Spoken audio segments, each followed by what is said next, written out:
মধ্যমেধী অর্থায়নের ২ নম্বর ক্লাসে সবাইকে স্বাগত।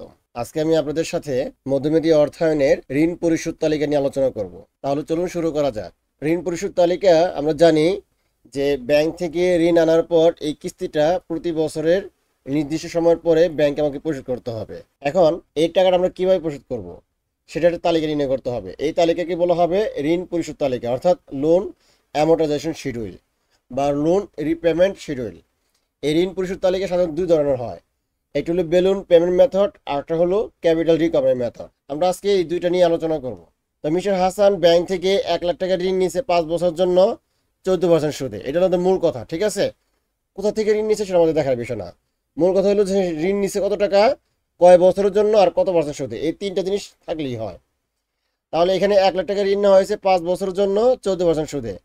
প্রথমে আমাদের কি করতে হবে, এই বেলুন মেথডে আমাদের এই 1,00,000 টাকাকে 5 দিয়ে ভাগ করতে হবে, অর্থাৎ প্রতি বছর আসল টাকার পরিমাণ বের করবো, যেটাকে বলা হবে প্রিন্সিপাল অ্যামাউন্ট। এই যে অ্যামাউন্ট অফ প্রিন্সিপাল অ্যামাউন্ট মানে আসল টাকার পরিমাণ বের করতে হবে। অ্যানুয়াল প্রিন্সিপাল অ্যামাউন্ট, বার্ষিক আসল টাকার পরিমাণ। তাহলে যে পরিমাণ টাকা ঋণ নিব সেই পরিমাণ টাকাকে অঙ্কে যে কয় বছর দেওয়া থাকবে সেই বছর দিয়ে ভাগ করলেই আমাদের কিন্তু প্রতি বছরের আসল টাকার পরিমাণ বের হয়ে যাবে। তাহলে এই 1,00,000 টাকা যদি 5 দিয়ে ভাগ করি তাহলে প্রতি বছর আসল টাকার পরিমাণ হবে 20,000 টাকা। এটা কিন্তু আসল টাকার পরিমাণ, এখানে কিন্তু আমাদের ইন্টারেস্ট দেওয়া নাই। মানে যে টাকা ঋণ আনছি ওই টাকাকে 5 দিয়ে ভাগ করছে, তার মানে 5 বছরে সমানভাবে 5টা ভাগ করলেও থাকে 20,000 টাকা করে। এটা কিন্তু আমাদের আসল টাকার পরিমাণ। এখন আমাদের অ্যামোর্টাইজেশন শিডিউল তৈরি করতে হবে এই বেলুন মেথড অনুযায়ী, ঠিক আছে? তাহলে আমাদের তৈরি করার নিয়ম হলো এই 20,000 টাকা আমাদের প্রত্যেকটা ঘরে বসাতে হবে, প্রিন্সিপাল ঘরে। তাহলে এখানে 20,000 বসাবো, এখানে 20,000 বসাবো, এখানে 20,000 বসাবো, এখানে 20,000 বসাবো, এখানে 20,000 বসাবো। প্রথমে আমাদের এই ছকটা টানতে হবে। টানার পরে আমাদের এই যে 1 2 3 4 5 যে কয় বছরের জন্য অঙ্ক ঋণ নিছি, অঙ্কে যে কয় বছর দেওয়া থাকবে সেই বছর পর্যন্ত আমাদের ঘর টানতে হবে। আর উপরে লেখা কিন্তু সবসময় একই থাকবে, ফিক্সড থাকবে বেলুন মেথড অনুযায়ী, ঠিক আছে? আর ক্যাপিটাল রিকভারি মেথড অনুযায়ী এই ইনস্টলমেন্ট টাকাটা আগে হবে আর প্রিন্সিপাল টাকাটা পরে হবে। মানে এই ইনস্টলমেন্ট টাকাটা এখানে হবে আর প্রিন্সিপাল টাকাটা এখানে হবে, ঠিক আছে? ক্যাপিটাল রিকভারি মেথড অনুযায়ী। আর বেলুন মেথড অনুযায়ী আমাদের প্রিন্সিপালটা আগে হবে এবং ইনস্টলমেন্টটা পরে হবে, আর বাকি সব ঠিক থাকবে। তাহলে আমাদের এখানে যে 20,000 ছিল সেই 20,000 টাকা প্রতি করে বসালাম। এটা কিন্তু আমাদের প্রিন্সিপাল অ্যামাউন্ট, আসল টাকার পরিমাণ। আর প্রথম বছর আমরা ঋণ নিচ্ছি কত টাকা, 1,00,000 টাকা, তাই না? তাহলে আমরা এখানে 1,00,000 টাকা বসাবো, যে 1,00,000 টাকা বসাবো। তাহলে আমাদের সবসময় ইন্টারেস্ট বের করতে হবে এই বিগিনিং ব্যালেন্সের উপরে, মানে এইখানে যা থাকবে সেই টাকার উপরে আমরা ইন্টারেস্ট ধরবো। তাহলে প্রথমে আমাদের 1,00,000 টাকা ছিল, সেই 1,00,000 টাকার উপরে 14% তুললে আমাদের আসবে 14,000 টাকা। এখন আমাদের ইনস্টলমেন্ট বের করতে হবে। আমরা জানি ইনস্টলমেন্ট বলতে বোঝানো হয় প্রিন্সিপাল অ্যামাউন্ট এবং ইন্টারেস্ট, এই দুটো যোগ করলে কিন্তু আমাদের ইনস্টলমেন্ট বের হবে। অর্থাৎ ইনস্টলমেন্ট বলতে বোঝানো হয় কিস্তির পরিমাণ, আর কিস্তির মধ্যে কিন্তু আমাদের আসল টাকা এবং ইন্টারেস্ট দুটো মিলে কিন্তু আমাদের কিস্তির পরিমাণ হয়। তাহলে আমাদের এখানে আসল টাকার পরিমাণ এবং ইন্টারেস্টের পরিমাণ এই দুই ঘরের টাকা যোগ করলে আমাদের কিন্তু ইনস্টলমেন্ট বের হবে, অর্থাৎ কিস্তির পরিমাণ বের হবে। তাহলে আমাদের এখানে 20,000 টাকা ছিল আর এখানে 14,000 টাকা, তাহলে দুইটা যোগ করলে আমাদের আসবে 34,000 টাকা, ঠিক আছে? এটা কিন্তু আমাদের প্রথম কিস্তির পরিমাণ। আশা করি আপনারা বুঝতে পারতেছেন। এরপর আমাদের এন্ডিং ব্যালেন্স কীভাবে বের করবো, এন্ডিং ব্যালেন্স বের করার নিয়ম হলো বিগিনিং ব্যালেন্স থেকে প্রিন্সিপাল অ্যামাউন্ট বাদ দিতে হবে সব সময়, সেটা বেলুন মেথডই হোক আর ক্যাপিটাল রিকভারি মেথডই হোক। সব সময় আমাদের এই বিগিনিং ব্যালেন্স থেকে প্রিন্সিপাল অ্যামাউন্ট বাদ দিলেই আমাদের কিন্তু এন্ডিং ব্যালেন্স বের হয়ে যাবে। তাহলে আমাদের শুরুতে বিগিনিং ব্যালেন্স ছিল 1,00,000 টাকা আর প্রিন্সিপাল অ্যামাউন্ট ছিল আমাদের 20,000 টাকা। তাহলে 1,00,000 টাকা থেকে এই 20,000 টাকা বাদ দিলে আমাদের বের হবে 80,000 টাকা, ঠিক আছে? এটা আমাদের এন্ডিং ব্যালেন্স। যেহেতু এখন প্রথম বছরের যেটা এন্ডিং, এই টাকাটা কিন্তু দ্বিতীয় বছরের আমাদের ওপেনিং হবে, তাই না? এই যে প্রথম বছরের যেটা এন্ডিং হয় সেটা কিন্তু আমাদের দ্বিতীয় বছর কী হবে, ওপেনিং হবে। তাহলে এই টাকাটা আমাদের কী করতে হবে, এখানে কপি করে নামিয়ে দেবো 80,000 টাকা। এখন বাকি সব কিন্তু আমাদের আগের মতোই হবে। যেহেতু আমাদের বিগিনিং ব্যালেন্স ছিল 80,000 টাকা, এই 80,000 টাকার উপর আমরা 14% ধরবো। তাহলে 80,000 টাকার উপর 14% ধরলে আমাদের ইন্টারেস্ট আসবে 11,200 টাকা। 11,200 টাকা।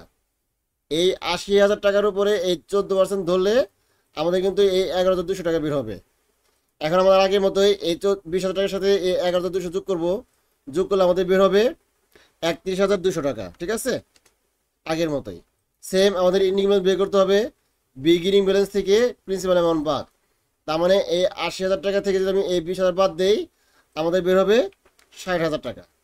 ঠিক আছে, আশা করি আমরা বুঝতে পারতেছেন। সব অঙ্ক কিন্তু একই রকম। এখন দ্বিতীয় বছরের যেটা এন্ডিং, সেই টাকাটা আমাদের কি হবে, এখন তৃতীয় বছরের ওপেনিং হবে, তাই না, বিগিনিং ব্যালেন্স হবে। মানে এই বছরে যেটা দ্বিতীয় বছর যেটা এন্ডিং হবে, সেই টাকাটা আমাদের কি হবে, তৃতীয় বছরের বিগিনিং ব্যালেন্স হবে। ঠিক একইভাবে আমাদের এই ৬০,০০০ টাকার উপরে 14% ইন্টারেস্ট, তাহলে এই ৬০,০০০ টাকার উপর যদি আমি 14% ইন্টারেস্ট ধরি, আমাদের বের হবে ৮,৪০০ টাকা। ৮,৪০০ টাকা বের হবে। এখন যেহেতু আমরা এখন ইনস্টলমেন্ট বের করবো, এই প্রিন্সিপাল ঘরের টাকার সাথে এই ইন্টারেস্টের ঘর টাকা কী করবো, যোগ করতে হবে। তাহলে ২০,০০০ টাকার সাথে যদি আমি ৮,৪০০ যোগ করি, আমাদের বের হবে ২৮,৪০০ টাকা। এখন আমাদের এন্ডিং ব্যালেন্স বের করার নিয়ম হলো বিগিনিং ব্যালেন্স থেকে প্রিন্সিপাল অ্যামাউন্ট বাদ। তাহলে আমাদের বিগিনিং ব্যালেন্স ছিল ৬০,০০০ টাকা, আর প্রিন্সিপাল অ্যামাউন্ট আমাদের ২০,০০০ টাকা। তাহলে ৬০,০০০ টাকা থেকে ২০,০০০ টাকা বাদ দেওয়ার পরে আমাদের থাকে ৪০,০০০ টাকা। এটাই আমাদের কিন্তু এন্ডিং ব্যালেন্স। যেহেতু আমাদের এন্ডিং ব্যালেন্স বেরোচ্ছে ৩ বছরের শেষে, তাহলে এটাই আমাদের ৪ বছরের শুরুতে মানে বিগিনিং ব্যালেন্স হবে। ঠিক আছে, তাহলে আমাদের এখানে এই ৪০,০০০ টাকাকে কপি করে আমরা এখানে পেস্ট করে দিব, ৪০,০০০ টাকা। এখন এই ৪০,০০০ টাকার উপরে আমরা ইন্টারেস্ট ধরতে হবে 14%। তাহলে এই ৪০,০০০ টাকার উপরে 14% ধরলে আমাদের আসবে ৫,৬০০ টাকা আসবে। আপনারা অবশ্যই ক্যালকুলেশন করে দেখবেন, এই ৪০,০০০ টাকার উপর যদি আমি 14% ধরি, আমাদের কিন্তু এই টাকাটাই আসবে। তাহলে আমাদের ইনস্টলমেন্ট বের করার নিয়ম হলো এই প্রিন্সিপাল ঘরের টাকার সাথে এই ইনস্টলমেন্ট ঘরের টাকা কী করবো, যোগ করবো। তাহলে আমাদের এখানে ২০,০০০ টাকা ছিল, তার সাথে আমাদের এই ৫,৬০০ টাকা যোগ করবো। যোগ করলে আমাদের আসবে ২৫,৬০০ টাকা। এটাই কিন্তু আমাদের ইনস্টলমেন্টের পরিমাণ। এরপর আমাদের এন্ডিং ব্যালেন্স বের করতে হবে। তাহলে এই ৪০,০০০ টাকা থেকে যদি আমি এই বিষয় বাদ দিই, অর্থাৎ প্রিন্সিপাল অ্যামাউন্ট বাদ দিই, আমাদের এন্ডিং ব্যালেন্স বের করার নিয়ম হলো এই বিগিনিং ব্যালেন্স থেকে প্রিন্সিপাল অ্যামাউন্ট বাদ দিব। বাদ দিলে কিন্তু আমাদের এন্ডিং ব্যালেন্স বের হয়ে যাবে। তাহলে এই ৪০,০০০ টাকা থেকে যদি আমি ২০,০০০ বাদ দিই, আমাদের কিন্তু ২০,০০০ টাকা বের হবে। এখন এই ২০,০০০ টাকা আমাদের কিন্তু চতুর্থ বছর যে এন্ডিং, সেটাই আমাদের কি পঞ্চম বছরের বিগিনিং ব্যালেন্স হবে। অর্থাৎ ৫ বছরের শুরুর ব্যালেন্স হবে ২০,০০০ টাকা। তাহলে ২০,০০০ টাকা নামালাম এখানে। এই ২০,০০০ টাকার উপরে আমরা আগের মতো এই ১৪% ইন্টারেস্ট। তাহলে ২০,০০০ টাকার উপরে ১৪% ধরলে আমাদের আসবে ২,৮০০ টাকা। এখন আমাদের ইনস্টলমেন্ট বের করবো, এই ২ টাকা যোগ করবো। যোগ করলে কিন্তু আমাদের কিস্তি পরিমাণ বের হয়ে যাবে। আর কিস্তি পরিমাণ বের করে নিয়ম হলো আমরা জানি প্রিন্সিপালের ঘরের টাকা এবং ইন্টারেস্টের ঘরের টাকা যোগ করতে হয়। যোগ করলে আমাদের কিস্তির টাকার পরিমাণ বেড়ে যাবে, অর্থাৎ ইনস্টলমেন্ট টাকাটা বের হয়ে যাবে। তাহলে ২০,০০০ টাকার সাথে যদি আমি এই ২,৮০০ যোগ করি, তাহলে আমাদের বের হবে ২২,৮০০ টাকা। আর এন্ডিং ব্যালেন্স কিন্তু আমাদের জিরো হয়ে যাবে, নীল হয়ে যাবে। ঠিক আছে, ফাঁকা থাকবে। কারণ আমি যদি এই ২০,০০০ যদি এই ২০,০০০ বাদ দেই, আমাদের কিন্তু আর ব্যালেন্স থাকে না। ৫ বছরে মোট টাকাটা পরিশোধ হয়ে যাবে। আশা করি আপনারা সবাই এই বেলুন মেথড অঙ্কটা বুঝতে পেরেছেন। একটা অঙ্ক যদি বুঝতে পারেন, তাহলে সবগুলো অঙ্কে বেলুন মেথড অঙ্ক কিন্তু সেম, কোনো পরিবর্তন হবে না। বছর বাড়তে পারে, কিন্তু অঙ্কের যে নিয়মটা, সেই নিয়ম কিন্তু সেম থাকবে, কোনো পরিবর্তন হবে না। ঠিক আছে, এখন বি নাম্বারে বলা হয়েছে capital recovery method. Capital recovery method অনুযায়ী করতে হলে আমাদের সর্বপ্রথম কিস্তি পরিমাণটা বের করতে হবে। তাহলে প্রথমে আমাদের কি করতে হবে, যে পরিমাণটাকে ঋণ নেওয়া হয়েছে সেটাকে প্রেজেন্ট ভ্যালু ধরে আমাদের কিন্তু সর্বপ্রথম কিস্তি পরিমাণে বের করতে হবে। আর এই মানটা কীভাবে বের করতে হয় সেটা কিন্তু আমরা ১ নম্বর ক্লাসে বিস্তারিত আলোচনা করেছি। আপনারা অবশ্যই ১ নম্বর ক্লাসটা ভালোভাবে দেখে নেবেন, এতে করে আরও ভালোভাবে বুঝতে পারবেন। এখানে কিন্তু কিস্তি পরিমাণটা কীভাবে পরিশোধ করবে, বছর শুরুতে না বছর শেষে, সেটা কিন্তু অঙ্কে স্পষ্ট বলা নাই। তার মানে যদি কোনো অঙ্কের মধ্যে বছরের শুরুতে বা শেষে উল্লেখ না থাকে, তাহলে সেটা অবশ্যই বছরের শেষে ধরে অঙ্ক করতে হয়। যেহেতু এখানে কোনো কিছু উল্লেখ নাই, তার মানে বছরের শেষে ধরে অঙ্ক করা হয়েছে, এই জন্য সূত্রের শেষে 1+r গুণ করা হয় নাই।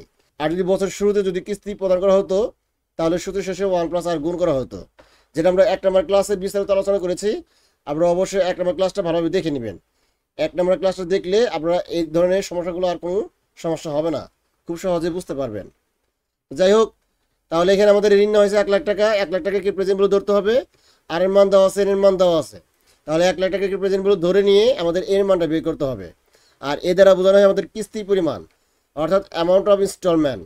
আর বেলুন মেথডে কিন্তু আমরা কিস্তি পরিমাণটা পরে বের করছি, তাই না? এই যে কিস্তি পরিমাণটা কিন্তু পরে বের করা হয়েছে, অর্থাৎ প্রিন্সিপাল ঘরের টাকার সাথে ইন্টারেস্টের ঘরের টাকা যোগ করে আমাদের প্রিন্সিপাল বের করছি। এটা হলো বেলুন মেথড সিস্টেমে। আর ক্যাপিটাল রিকভারি মেথড সিস্টেমে কিন্তু আমাদের কিস্তি পরিমাণটা আমরা আগে বের করলাম, এই যেটা কিন্তু কিস্তি পরিমাণ, এর মান বের করা মানে কিস্তি পরিমাণ। যেহেতু আমরা কিস্তি পরিমাণ আগে বের করছি, তাহলে এই টাকাটা এই যে ইনস্টলমেন্টের ঘরে সব ঘরেই বসবে আমাদের এই 29,128 টাকায় সব ঘরে বসাতে হবে। আর ঋণ নিয়েছিলাম কিন্তু আমরা 1 লাখ টাকা, তাই না? তাহলে এখানে আমরা 1 লাখ টাকা বসাবো। আচ্ছা, এখন প্রশ্ন হলো আমাদের বাকি কাজ কিন্তু আগের মতোই করতে হবে। আমাদের কিন্তু এই যে এখানে এই যে বিগিনিং ব্যালেন্সের উপর কিন্তু ইন্টারেস্ট ধরতে হবে। আর ইন্টারেস্ট কিন্তু আমাদের 14% ছিল, তাই না? সবসময় কিন্তু আমরা এই বিগিনিং ব্যালেন্সের উপরে কিন্তু ইন্টারেস্ট ধরবো, এটা মাথায় রাখতে হবে। এই বিগিনিং ব্যালেন্সের উপর কিন্তু সবসময় ইন্টারেস্ট ধরতে হবে। তাহলে আমাদের এখানে বিগিনিং ব্যালেন্স ছিল 1 লাখ টাকা, এই 1 লাখ টাকার উপর যদি আমি 14% ধরি, তাহলে আমাদের কিন্তু ইন্টারেস্ট আসবে 14,000 টাকা। আচ্ছা, এখন আমাদের কথা হলো প্রিন্সিপাল আমরা কীভাবে বের করবো। আমরা জানি এই যে ইনস্টলমেন্ট, এই ইনস্টলমেন্টের মধ্যে ইন্টারেস্ট এবং প্রিন্সিপাল অ্যামাউন্ট এই দুটো মিলে কিন্তু ইনস্টলমেন্ট থাকে। তার মানে এই 29,128 টাকা, এই টাকার মধ্যে কিন্তু আমাদের ইন্টারেস্ট সহ এবং প্রিন্সিপাল অ্যামাউন্ট সহ দুইটা সহ কিন্তু এই 29,128 টাকা, মানে এই 29,128 টাকার মধ্যে ইন্টারেস্টও আছে, প্রিন্সিপাল অ্যামাউন্টও আছে, মানে দুইটা মিলে কিন্তু এইটা টাকা। এখন যদি এই টাকা থেকে যদি আমি ইন্টারেস্ট বাদ দেই, তাহলে অবশ্যই আমাদের প্রিন্সিপাল অ্যামাউন্ট বের হবে, তাই না? যেহেতু এই টাকার মধ্যে কিন্তু দুইটাই আছে, ইন্টারেস্টও আছে, প্রিন্সিপাল অ্যামাউন্টও আছে, মানে দুইটা মিলে কিন্তু আমাদের ইনস্টলমেন্ট। ইন্টারেস্ট এবং প্রিন্সিপাল অ্যামাউন্ট এই দুইটা মিলে কিন্তু আমাদের ইনস্টলমেন্ট। এখন আমাদের এই 29,128 টাকা থেকে যদি আমি এই ইন্টারেস্ট বাদ দেই, তাহলে অবশ্যই আমাদের প্রিন্সিপাল অ্যামাউন্ট বের হবে, তাই না? বা বের হওয়ার কথা। এখন এই 29,128 টাকা থেকে যদি আমি এই 14,000 বাদ দেই, বাদ দিলে আমাদের বের হবে 15,128 টাকা। আপনারা অবশ্যই একটু ক্যালকুলেশন করে দেখবেন, এই টাকাটা বের হবে।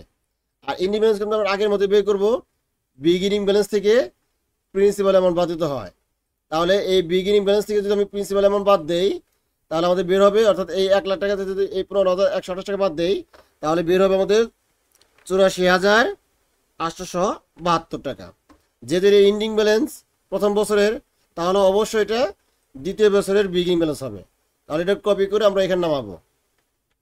আমরা যদি এই প্রথম লাইনটা বুঝতে পারেন, বাকি সবগুলো অঙ্ক কিন্তু একই রকম, মানে বাকি সবগুলোই নিয়ম কিন্তু একই, ঠিক আছে? তাহলে এখন আমাদের এই টাকার উপর ইন্টারেস্ট ধরবো। এই টাকার উপর আমাদের 14% ধরলে আমাদের আসবে 11,882 টাকা আসবে। যদি দশমিকে আসে, দশমিকের পর যদি 5 বা 5-এর উপর থাকে, তাহলে আগে সঙ্গে সাথে এক যোগ করে দিবেন, আর 5-এর নিচে আসলে আর যোগ করার দরকার নাই, অর্থাৎ আমাদের পূর্ণ সংখ্যা রাখতে হবে, ঠিক আছে? এখন আমাদের কি করতে হবে, এই টাকা থেকে এই টাকা বাদ দিব, বাদ দিলে আমাদের কিন্তু প্রিন্সিপাল অ্যামাউন্ট বের হয়ে যাবে 17,246 টাকা। এরপর আমাদের এন্ডিং ব্যালেন্স বের করার নিয়ম হলো বিগিনিং ব্যালেন্স থেকে প্রিন্সিপাল অ্যামাউন্ট বাদ। এই যে বিগিনিং ব্যালেন্স থেকে প্রিন্সিপাল অ্যামাউন্ট বাদ দিলে আমাদের কিন্তু এন্ডিং ব্যালেন্স বের হয়ে যাবে 67,626 টাকা। যেহেতু এটা আমাদের দ্বিতীয় বছরের এন্ডিং, তাহলে এই টাকাটা আমাদের কি হবে, তৃতীয় বছরের ওপেনিং হবে, বিগিনিং ব্যালেন্স হবে। ঠিক আগের মতো এই টাকার উপর আমাদের 14% ইন্টারেস্ট, 14% ধরলে আমাদের আসবে 9,468 টাকা। আমরা করে দেখেন, অবশ্যই এই টাকাটাই আসবে, ঠিক আছে? এবার আমাদের কি করতে হবে, এই 29,128 টাকা থেকে এই টাকাটা বাদ দিব, অর্থাৎ ইনস্টলমেন্ট থেকে যদি আমি ইন্টারেস্ট বাদ দিই, আমাদের প্রিন্সিপাল অ্যামাউন্ট বের হয়ে যাবে। কারণ এই ইন্টারেস্ট এবং প্রিন্সিপাল অ্যামাউন্ট এই দুটো মিলে কিন্তু আমাদের ইনস্টলমেন্ট, ঠিক আছে? এখন এই টাকা থেকে এই টাকা বাদ দিলে আমাদের কিন্তু নির্দ্বিধায় প্রিন্সিপাল অ্যামাউন্টটা বের হয়ে যাবে। তাহলে এই 29,128 টাকা থেকে যদি আমি 9,468 টাকা বাদ দিই, তাহলে আমাদের বের হবে 19,660 টাকা। যেহেতু আমাদের এখন এন্ডিং ব্যালেন্স বের করতে হবে, তাহলে বিগিনিং ব্যালেন্স থেকে আমাদের প্রিন্সিপাল অ্যামাউন্ট বাদ দিব। তাহলে আমাদের এখানে বিগিনিং ব্যালেন্স ছিল 67,626 টাকা। এই টাকা থেকে আমাদের এই 19,660 টাকা বাদ দিব, বাদ দিলে আমাদের বের হবে 47,966 টাকা। যেহেতু এটা আমাদের তৃতীয় বছরের এন্ডিং ব্যালেন্স, তাহলে এই টাকাটা আমাদের কি হবে, চতুর্থ বছরের ওপেনিং ব্যালেন্স হবে, মানে বিগিনিং ব্যালেন্স হবে, ঠিক আছে? তারপর আমাদের এই টাকার উপরে এই 14% ইন্টারেস্ট ধরবো। আমরা জানি ইন্টারেস্ট ধরতে হয় সবসময় এই বিগিনিং ব্যালেন্সের উপরে, এই জন্য আমাদের এই 47,966 টাকার উপরে এই 14% ধরলে আমাদের ইন্টারেস্ট আসবে 6,715 টাকা আসবে।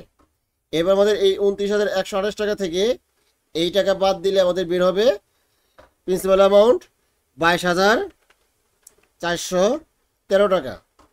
এরপর আমাদের কি করতে হবে, এই 47,966 টাকা থেকে এই 22,413 টাকা বাদ দিলে আমাদের কিন্তু এন্ডিং ব্যালেন্স বের হবে 25,553 টাকা। ঠিক আছে, এখন আমাদের যেহেতু এটা চতুর্থ বছরের এন্ডিং ব্যালেন্স, এই টাকাটাই হবে আমাদের পঞ্চম বছরের বিগিনিং ব্যালেন্স। মানে 5 বছরের বিগিনিং ব্যালেন্স হবে আমাদের 25,553 টাকা। এখন কথা হলো, যেহেতু এই 5 বছর আমাদের শেষ এবং এই 5 বছর কিন্তু আমাদের শেষ বছর, এই জন্য আমাদের কি করতে হবে, এই টাকার উপর কিন্তু আমাদের ইন্টারেস্ট ধরলে হবে না। এই জন্য আমাদের এই ইনস্টলমেন্ট টাকা থেকে এই টাকা বাদ দিতে হবে। ঠিক আছে, বাদ দিলেই বাকিটা আমার ইন্টারেস্টের পরিমাণ বের হয়ে যাবে। অর্থাৎ শেষ বছরে কিন্তু আমাদের পার্সেন্টেজ করে ইন্টারেস্ট বের করলে অঙ্ক হবে না, অর্থাৎ আমাদের মানটা কিন্তু অ্যাকুরেট আসবে না, 2-3 টাকা কম বেশি হবে। এই জন্য আমাদের মানে মানটা অ্যাকুরেট আসার জন্য, অর্থাৎ এখানে জিরো বানানোর জন্য শেষ বছরের মান কিন্তু আমাদের এই এন্ডিং ব্যালেন্স কিন্তু জিরো হয়ে যাবে। এখানে শূন্য বা জিরো বানানোর জন্য আমাদের কিন্তু এখানে সমন্বয় করতে হবে। কীভাবে করব, শেষ বছরে এসে আমাদের এই যে ইনস্টলমেন্ট যে ছিল এই টাকা থেকে আমাদের বিগিনিং ব্যালেন্স বাদ দিলেই বাকিটা আমাদের ইন্টারেস্টের পরিমাণ বেড়ে যাবে। ঠিক আছে, তাহলে এই 29,128 টাকা থেকে যদি এটা বাদ দেই, বাদ দেওয়ার পরে বাকি যা থাকবে 3,575 টাকা, এটাই বের হবে। অর্থাৎ এই টাকা থেকে আমরা এই টাকা বাদ দিব, বাদ দিলেই বাকিটা আমাদের ইন্টারেস্ট। ঠিক আছে, এখন প্রিন্সিপাল আর এন্ডিং ব্যালেন্স কিন্তু আগের মতোই হবে। প্রিন্সিপালটা বের হবে আমাদের এই টাকা থেকে, যদি এই টাকা বাদ দেই, বাদ দিলে কিন্তু আমাদের 25,553 টাকা বের হবে। আমরা যদি এই টাকা থেকে যদি এই টাকা বাদ দেই, তাহলে এই টাকায় কিন্তু বের হবে। আপনারা অবশ্যই ক্যালকুলেশন দেখেন, এই টাকায় বের হবে। এখন আমাদের এন্ডিং ব্যালেন্স বের করার নিয়ম ছিল কি, বিগিনিং ব্যালেন্স থেকে প্রিন্সিপাল অ্যামাউন্ট বাদ, তাই না? তাহলে আমাদের বিগিনিং ব্যালেন্স ছিল কত, 25,553, আর প্রিন্সিপাল অ্যামাউন্ট ছিল আমাদের 25,553। তাহলে এই টাকা থেকে যদি আমি এই টাকা বাদ দেই, আমাদের মান কিন্তু নীল হয়ে যাবে, অর্থাৎ জিরো হয়ে যাবে। ঠিক আছে, আশা করি আপনারা সবাই এই ক্যাপিটাল রিকভারি মেথডটা এবং ভ্যালু মেথডের অঙ্ক কীভাবে করা হয়েছে সেটা বুঝতে পেরেছেন। এই দুইটা পদ্ধতি খুবই ইম্পর্টেন্ট। পরীক্ষার মধ্যে যে কোনো একটা থাকতে পারে, আবার দুটাও থাকতে পারে। যদি কোনো অঙ্কের মধ্যে prepare the loan repayment schedule, মানে শুধু শিডিউল করতে বলে এবং কোনো পদ্ধতির নাম যদি উল্লেখ না থাকে, তাহলে অবশ্যই আমাদের ক্যাপিটাল রিকভারি মেথড করতে হবে। ঠিক আছে, অর্থাৎ এই বি নাম্বার রিকোয়ারমেন্ট অনুযায়ী অঙ্কটা করতে হবে। যদি শিডিউল করতে বলে এবং কোনো মেথডের কথা উল্লেখ না থাকে, আর যদি কোনো মেথডের কথা উল্লেখ থাকে তাহলে ওইভাবে করতে হবে। আর যদি কোনো মেথডের কথা উল্লেখ না থাকে, তাহলে অবশ্যই আমাদের ক্যাপিটাল রিকভারি মেথড করতে হবে। ঠিক আছে, কোনো কিছু বলা না থাকলে। আশা করি আপনারা সবাই এই 4 নম্বর অঙ্কটি সম্পূর্ণ বুঝতে পেরেছেন। এই 4 নম্বর অঙ্কটা বুঝতে পারলে এরপরে যতগুলো অঙ্ক আছে সব অঙ্ক কিন্তু একই রকম, কোনো পার্থক্য নাই। তাহলে পরবর্তী ক্লাস দেখার আমন্ত্রণ জানিয়ে আজকের মতো এখানে শেষ করছি। সবাই ভালো থাকবেন, সুস্থ থাকবেন। আল্লাহ হাফেজ, আসসালামু আলাইকুম।